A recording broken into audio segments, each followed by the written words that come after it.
Ce n'est pas une information de dernière minute, ce n'est pas un scandale, ce n'est pas l'histoire d'un homme, c'est quelque chose de plus silencieux, plus stable et donc plus dangereux.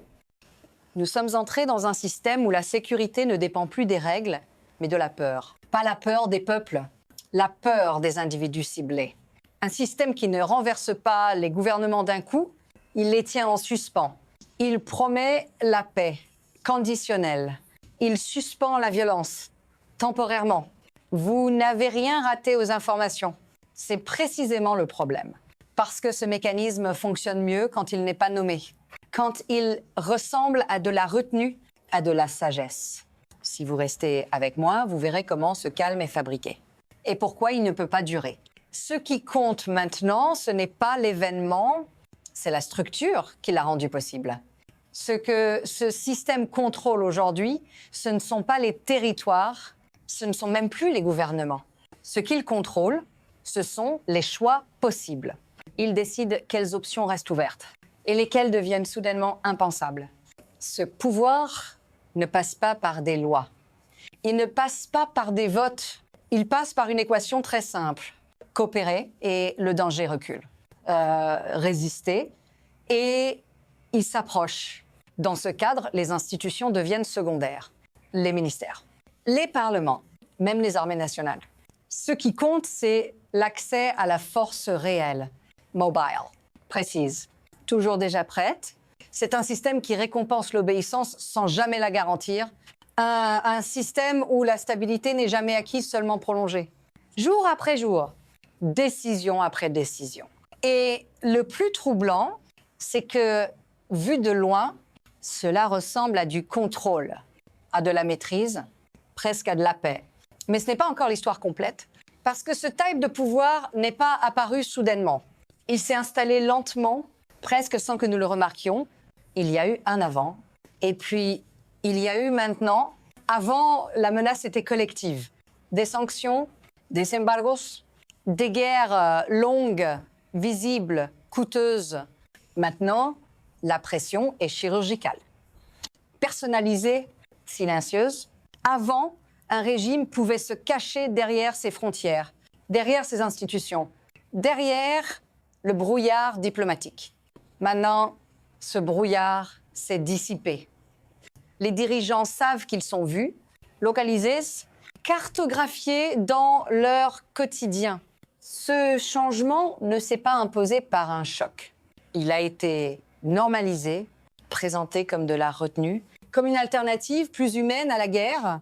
Moins de bombes, moins de troupes, moins de bruit, mais plus de tension, plus d'incertitude, plus de dépendance à une volonté extérieure. Et c'est toujours comme ça que les systèmes dangereux gagnent. Ils arrivent lentement. Ils se présentent comme des solutions, jusqu'au jour où l'ancien monde a disparu. Et à ce moment-là, la première crise n'est jamais la plus grave. C'est seulement la première à être visible. Puis il y a eu le premier choc, pas une guerre, pas une invasion. Une décision qui a l'air presque banale, une attaque annulée. Une seconde vague qui n'arrive jamais, officiellement, s'est présentée comme un geste mesuré, conditionnel, réversible. Des prisonniers sont libérés, la violence est suspendue, mais les navires, eux, ne bougent pas. Ils restent en place. Apporté comme une phrase jamais terminée. Ce moment est crucial, non pas pour ce qu'il montre, mais pour ce qu'il enseigne. La leçon n'est pas adressée à un pays. Elle est adressée à tous les autres. Voici la règle implicite. La coopération est récompensée, mais elle n'efface rien. La force reste là, visible, disponible. C'est ainsi que le système se rend crédible. Il ne fera pas toujours. Il prouve qu'il pourrait. Si vous regardez cette séquence comme un succès diplomatique, restez encore un instant. Parce que ce n'était pas la crise, c'était le signal. Et les systèmes qui fonctionnent par signaux ne s'arrêtent jamais au premier. Ce qui se cache derrière ce signal, c'est le mécanisme. Simple, implacable. Le système fonctionne parce qu'il a déplacé le coût. Les bénéfices sont immédiats, visibles, revendiqués. Les dommages, eux, sont différés. Absorbés ailleurs, Ceux qui coopèrent gagnent du temps. Ceux qui résistent perdent des options. Et entre les deux, une zone grise où tout le monde calcule qui bénéficie réellement de ce modèle.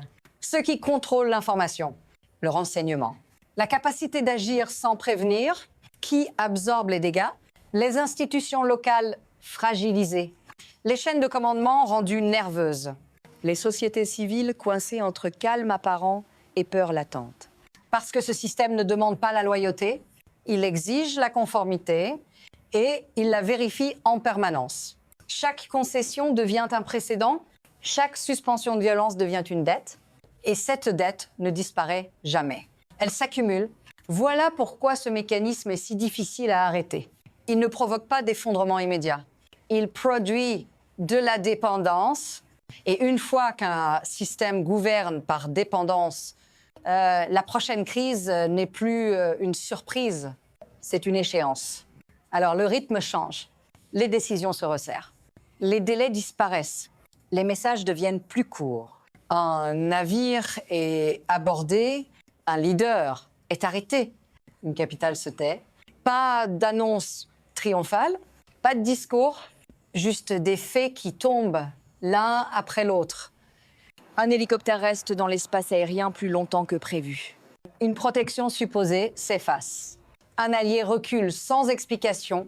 Chaque action est petite. Mais ensemble, elles redéfinissent la limite. Ce qui était impensable hier devient gérable aujourd'hui.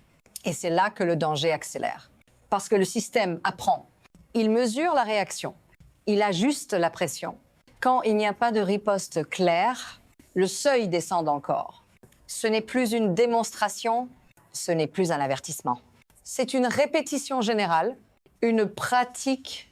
Et quand un système commence à pratiquer la coercition sans rencontrer de résistance structurelle, il ne cherche plus la stabilité. Il cherche jusqu'où il peut aller. Et maintenant, cela vous concerne. Pas en théorie.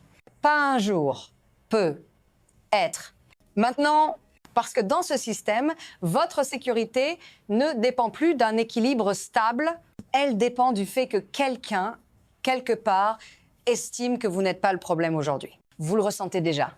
Dans l'économie qui hésite, dans les décisions qui semblent temporaires mais dures, dans cette impression diffuse que tout fonctionne sous condition, les prix montent avant que la crise n'arrive, les libertés se contractent avant l'urgence officielle. Les règles changent sans vote, sans débat, sans annonce. Et vous vous adaptez, comme tout le monde. Parce que l'adaptation est devenue la compétence centrale de ce système. Si vous pensez que cela n'a rien à voir avec vous, c'est que le mécanisme fonctionne parfaitement. Restez avec moi.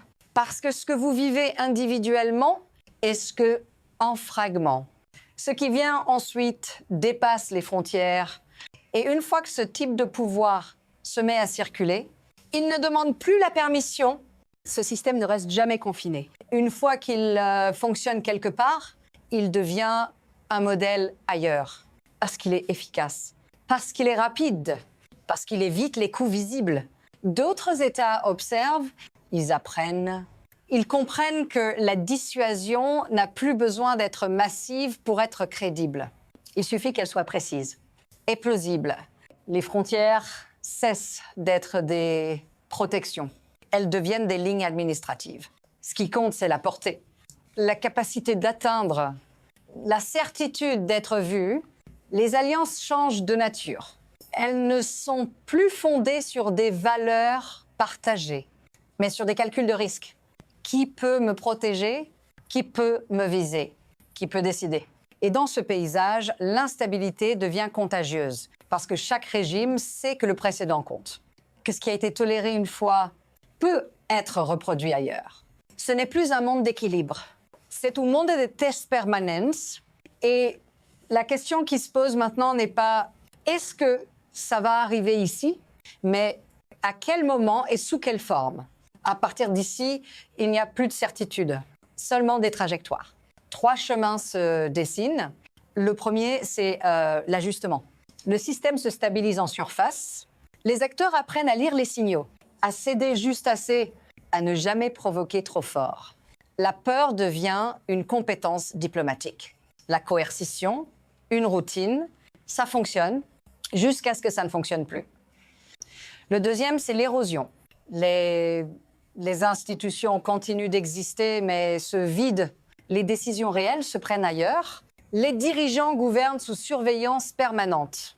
La confiance disparaît lentement. Les sociétés tiennent, mais sous tension constante. Rien ne casse. Tout s'use. Et puis, il y a le troisième chemin. La rupture. Un calcul mal évalué. Un signal mal interprété. Un acteur qui refuse d'obéir parce qu'il n'a plus rien à perdre. Dans un système fondé sur la pression personnalisée, la défaillance n'est jamais abstraite. Elle est immédiate, brutale, irréversible. Aucun de ces chemins n'est théorique. Ils coexistent déjà. La seule question ouverte, c'est lequel deviendra dominant. Et avant de regarder la fin possible, il reste une chose essentielle à comprendre. Pourquoi ce système, même quand il semble fonctionner, ne peut pas rester silencieux très longtemps? Ce système ne s'arrête pas. Il exige d'être réactivé parce qu'une pression qui n'est pas utilisée finit par perdre sa crédibilité. Parce qu'un silence trop long ressemble à une faiblesse. Et parce que dans cet ordre-là, la paix n'est jamais un état, c'est une démonstration régulière. Ce que vous venez de voir ne mène pas à une conclusion rassurante. Il n'y a pas de moment où tout se stabilise. Il n'y a pas de retour automatique à des règles partagées. Il y a seulement une question ouverte. Qui décide? Quand et sur qui? Et tant que cette réponse reste concentrée, opaque, personnalisée, le système continuera de produire ce qu'il promet d'éviter. De la peur, de l'imprévisibilité, des ruptures soudaines. Si cela vous met mal à l'aise, c'est normal. Ce n'est pas un accident de narration. C'est l'effet réel de ce que nous sommes en train de vivre. Ne fermez pas cette réflexion ici. Ce serait exactement ce que ce système attend. Restez attentifs. Regardez les signaux et surtout, continuez à poser la question la plus dangereuse de toutes. Qui tient réellement le calme que nous appelons stabilité? Si vous voulez aller plus loin, le prochain épisode commence exactement là où celui-ci refuse de s'arrêter.